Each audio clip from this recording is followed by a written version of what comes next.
So if you're somebody like a distance runner or some type of endurance athlete, and we told you go on the website and find the video for a dynamic warm-up to increase hip range of motion, lower extremity range of motion, this would be it. So here's why we want to do these things, especially with you endurance athletes.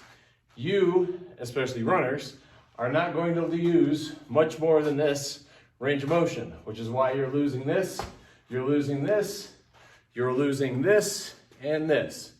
So we want to go through a full range of motion dynamically with the videos that you're about to see. These should be done most likely after you've already done your lunge walk with a twist and your crossover walk with a squat.